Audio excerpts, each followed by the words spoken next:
Just before 2 o'clock, the Egyptians put their part of the plan into action.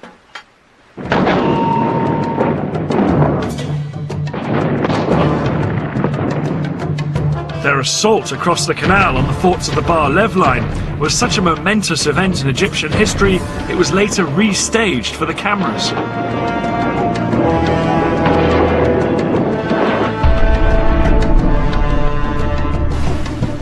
Thousands of Egypt's best-trained commandos crossed the Suez Canal in rubber dinghies.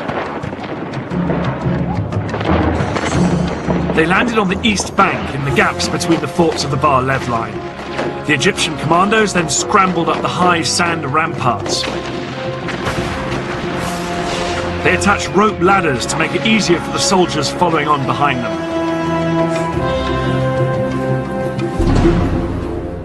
Behind this first wave were 100,000 Egyptian infantry and more than 1,000 tanks waiting to cross the canal, but the biggest obstacle to them were the giant sand ramparts on the Israeli side. These were as much as 60 feet in height.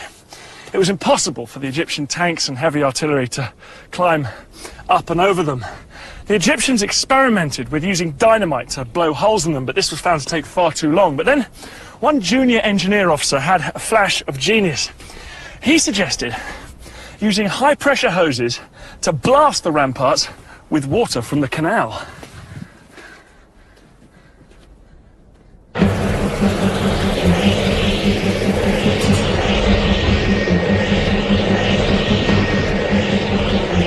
It was an extraordinary idea which would have to work if the entire Egyptian assault was to be a success. 4 hours into the attack, and with fighting raging around them, the Egyptian engineers finally broke through the ramparts and the first tanks started to pour through. I never believed I would see the day when I was in Sinai. But this was actually a Sinai.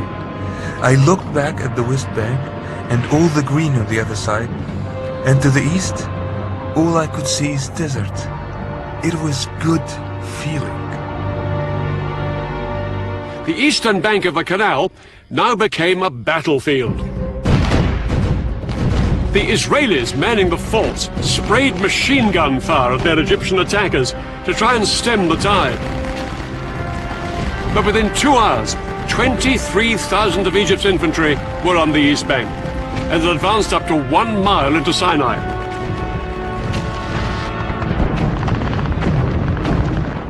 The fort was surrounded by Egyptian forces and was under constant fire. We made repeated calls for help. We fired from time to time and reported back what we saw. But mainly, we tried to keep up our morale. But the Israelis were sure that their air force would come to the rescue. The first Israeli jets were sent in at 4 p.m., flying low over the desert. But as they approached the canal, they found themselves under attack from the ground. The Egyptian SAM missiles and anti-aircraft guns caused havoc. As Israeli planes were shot down that afternoon, it soon became clear that Egypt's elaborate air defense umbrella was working.